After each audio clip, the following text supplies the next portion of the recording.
영화 검은 수녀들은 악령에 씌인 소년을 구하는 수녀들을 그린 오컬트 영화인데요. 영화 속 구마의식의 모티브부터 실제 한국에서 이뤄지는 구마의식과 감독 오피셜에 기반한 비하인드까지 전부 팩트체크 해드리겠습니다. 이 아이하고 정말 비슷한 경우가 한 번 있었지.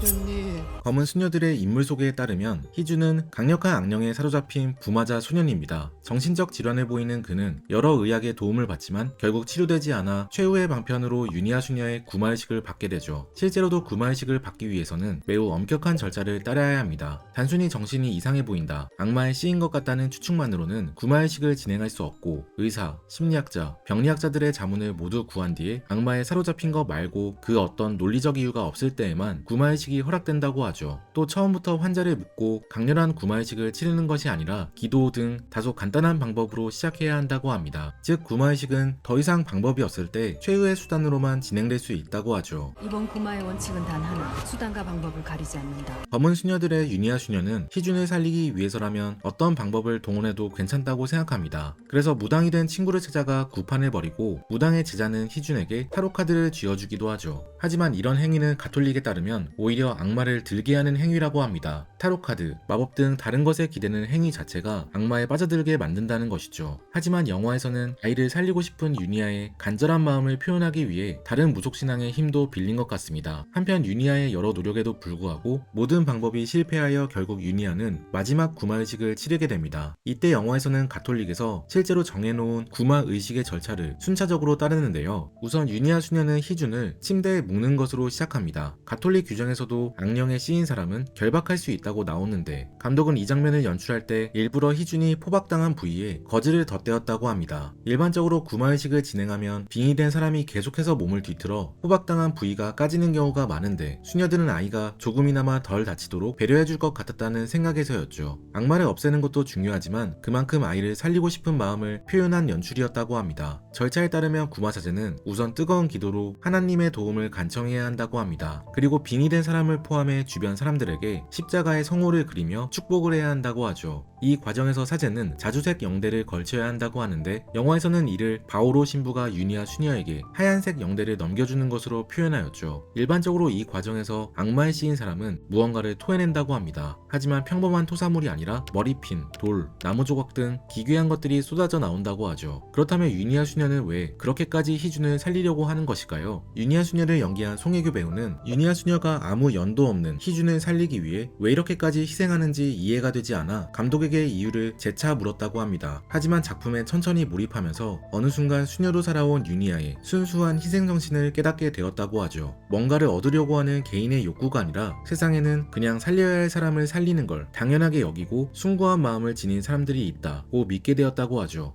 몸에 악마가 들린 아이를 구하려는 유니아 수녀. 너희 더러운 영들아, 당장 떠나거라. 영화 속 악마를 쫓는 구마의식은 실제로 교황청에서 공식적으로 인정받은 활동이라고 합니다. 교황청에서는 2008년부터 본격적으로 구마의식을 행하는 구마사제를 양성하고 있으며 매년 바티칸에서 엑소시즘에 대한 강의를 열고 있기도 하죠. 수강료 53만원에 일주일 강의가 개설되면 이를 듣기 위해 전세계 신부들이 모두 몰린다고 합니다. 구마사제로 오래 일해온 타라 보렐리 신부는 신자가 아닌 사람은 악마를 믿지 않지만 믿는 사람은 악마가 존재한다는 것을 알 수 있다고 밝히며 악마에 씌이는 것이 현실적으로 가능하고 구마의식은 꼭 필요한 절차임을 언급하였죠. 실제로 구마의식을 통해 피해자들을 구해내려고 시도했던 사례도 있는데요. 가장 유명한 사례는 악마의 빙의당해 오래도록 정신병을 호소한 아넬리제 미헬입니다. 원래 초등학교 선생님이 되는 것이 꿈이었던 미헬은 독실한 가톨릭 가정에서 태어났습니다. 그런데 어느 날부터 발작을 일으키더니 병이 점차 심해져 악마의 얼굴이 보이는 환각에 시달리게 되죠. 아넬리제 미헬은 악마로부터 구해달라고 간절히 기도를 드렸지만 그녀의 증세는 더욱 악화되기만 했습니다.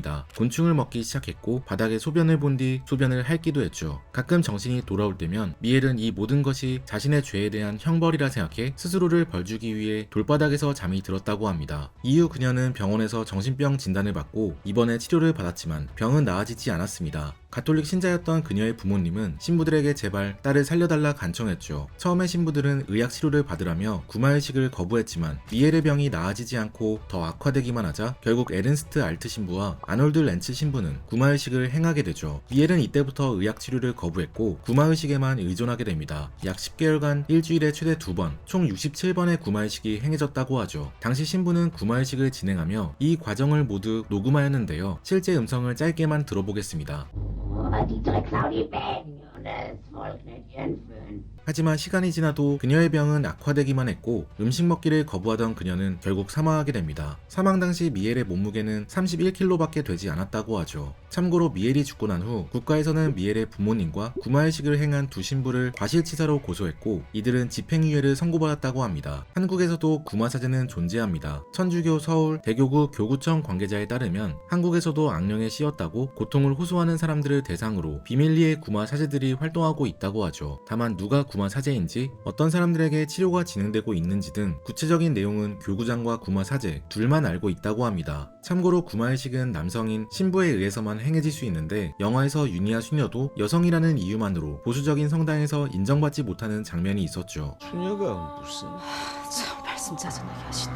하지만 유니아 수녀는 차별과 반대에도 오로지 피해자 희준을 살리기 위해 꿋꿋이 나아가는 인물입니다. 그녀의 이름 유니아는 성경에서도 중요한 의미를 가지고 있다고 합니다. 신약성서의 구절에 따르면 유니아라는 여인은 남성 사도로 맥을 이어온 교회의 역사에 파란을 일으킨 인물이라고 합니다. 원래 유니아는 안드로니고라는 남자의 아내였지만 신을 독실하게 믿어 남성 사도들보다 더 존중받은 최초의 여성이었다고 하죠. 미카엘라 수녀는 유니아와 달리 처음에는 악마의 존재를 부정합니다. 명분은 있어요. 구마에 집착할 명분. 미카엘라를 연기한 전여빈 배우에 따르면 미카엘라는 저주받은 아이라는 프레임에 씌워져 상처가 많은 사람이라고 합니다. 그래서 자신이 저주받은 아이임을 들키지 않으려고 평범한 사람을 연기한다고 하죠. 영화 초반에 병원에서 의사가 미카엘라에게 희준에 대해 묻는 장면이 있는데 그때 미카엘라는 철저하게 의학적 지식에만 기대어 답변을 합니다. 일부러 AI처럼 딱딱한 로봇 말투로 대답하며 본심을 숨기고 정상인처럼 행동하려고 하는 것이죠. 하지만 미카엘라는 유니아 수녀와 동행하며 진짜 자신을 받아들이게 됩니다. 전여빈 배우는 이 지점이 유니아 수녀와 홍성명을 하는 그 장면이라고 꼽았습니다. 영화 중간에 유니아 수녀가 괴물의 진짜 이름을 알아내야 한다면서 자신의 이름을 밝히는 장면이 있는데 전여빈 배우는 이 장면에서 미카엘라가 너 자신을 마주하라 등 깨달음을 얻게 되었을 것 같다고 말하였죠. 한편 유니아 수녀는 미카엘라와 달리 영화 내내 현실을 있는 그대로 받아들입니다. 자신이 악마의 소리를 들을 수 있다는 것을 인정하고 현실이 이상처럼 돌아가지 않는다는 것도 인정하죠. 신기한 것은 영화 내내 아무리 화나는 현실을 마주해도 유니아 수녀는 절대 화를 내지 않는다는 것인데요. 신부가 자신의 의견에 반대하거나 선배, 친구가 도와주지 않아도 미친 엑스라 욕하고 넘겨버릴 뿐이죠. 책 사람의 향기에 따르면 큰 뜻이 있는 사람은 작은 분노로 앞을 막지 않는다고 합니다. 마음에 품은 뜻이 크고 원대하기 때문에 작은 일로 분노하지 않고 자신이 세운 뜻을 향해 걸어나간다는 것이죠. 유니아 수녀 또한 작은 일로 분노하고 곱씹으며 시간을 낭비하는 대신 현재 할 수 있는 것에 집중합니다. 미카엘라는 자신과 다른 유니아를 보며 처음에는 당황하고 그녀에게 반발하기도 하지만 결국 그녀의 큰 뜻을 이해하고 둘은 스승과 제자 같은 사이가 되죠. 송혜교 배우는 작품에서 가장 공을 들였던 부분이 바로 흡연 씬이라고 합니다. 흡연자들은 담배 씬을 보면 진짜 담배를 피는지 단지 연기를 하는 것인지 구분이 가능하다고 들었다며 원래 비흡연자였지만 리얼한 모습을 보여주기 위해 일부러 영화를 찍는 동안 내내 담배를 피웠다고 하죠. 담배 씬으로 영화가 시작하는데 이걸 가짜로 하면 유니아의 모든 게 가짜처럼 보일 것 같아서 였다고 합니다. 한편 미카엘라는 스트레스를 받을 때 흡연 대신 단 것을 먹는 것으로 표현됩니다. 베스킨라빈스에서 아이스크림을 먹거나 길거리에서 탕후루를 먹으며 신세대 수녀다운 스트레스 해소법을 보여주었죠. 검은 수녀들이 시사회를 통해 처음 공개되었을 때 일부에서는 여성 비하 작품이라는 비난이 쏟아져 나왔습니다. 여성의 신체를 비하하는 문장이 나온다는 것과 악마를 처치하는 과정에서 임신을 하게 된다는 것이 논란의 이유였죠. 이에 대해 권혁재 감독은 여성 비하의 의도는 전혀 없었다며 악마의 이야기는 단지 악랄한 악마성을 부각시키기 위한 장치에 불과하다고 선을 그었습니다. 검은 수녀들의 제작사 오효진 이사도 악마가 수녀를 공격하는 말은 유니아가 여성으로 겪는 한계와 억압을 상징적으로 표현하는 것에 불과했다고 답변했죠. 또 악마를 뱃속에 품게 되는 것도 오컬트에서 예전부터 있어왔던 설정으로 오히려 자신만의 방식으로 악마를 극복해내는 여성의 주체성을 보여주는 모습이었다고 밝혔습니다. 검은 수녀들은 쿠키 영상이 없는 대신 송혜교 배우의 기도문이 나레이션으로 흘러나왔습니다. 대신 대신 영화의 결말 부분에 강동원 배우가 깜짝 출연하며 쿠키 영상 같은 느낌을 주었죠. 간담회에서 강동원 배우와 전여빈 배우의 케미가 좋다며 혹시 후속작을 기대할 수 있는지 물었는데 후속편에 대해서는 답변을 아낀 것을 보면 미카엘라 수녀와 최준호 아가토의 합작도 기대해볼 수 있지 않을까 싶습니다. 검은 수녀들은 오컬트 영화이지만 그렇게 무섭지는 않다는 평이 많습니다. 평소 무서운 영화를 즐기지 않는다는 전여빈 배우도 검은 수녀들은 오컬트 초보자도 마음 놓고 가족, 친구들이랑 보실 수 있는 작품이라며 추천하였죠. 이 부분이 호불호가 갈리기는 하지만 감독은 검은 수녀들이 이전 작품 검은 사제들과 다른 방향성을 꾀하는 과정에서 오컬트 장르에 초점을 맞추기보다 역경을 극복해 나가는 드라마 부분에 초점을 맞추어 영화를 제작했다고 합니다. 검은 수녀들은 영화의 중간중간 계속해서 유니아 수녀가 죽게 되리라는 것을 암시합니다. 혼자 집에 있는 유니아 수녀는 건강이 많이 악화된 듯 구역질을 하고 무당 효원도 그녀에게 건강검진 받냐고 물으며 그녀의 앞길에 죽음이 드리웠다는 것을 알려주죠. 결말 부분에 대해 송혜교 배우는 유니아 수녀의 마지막 씬을 실제로 촬영의 막바지에 찍었는데 그때쯤에는 감정 상태가 완전히 유니아 수녀에 빠져 있었다고 합니다. 작품에 처음 들어섰을 때는 유니아 수녀의 선택을 모두 이해하지는 못했지만 결말 부분에서는 그녀의 선택이 너무나도 이해가 갔고 수녀니까 그렇게 할 거야 라는 마음으로 용기를 내었다고 하죠. 감독도 결말 부분을 찍을 때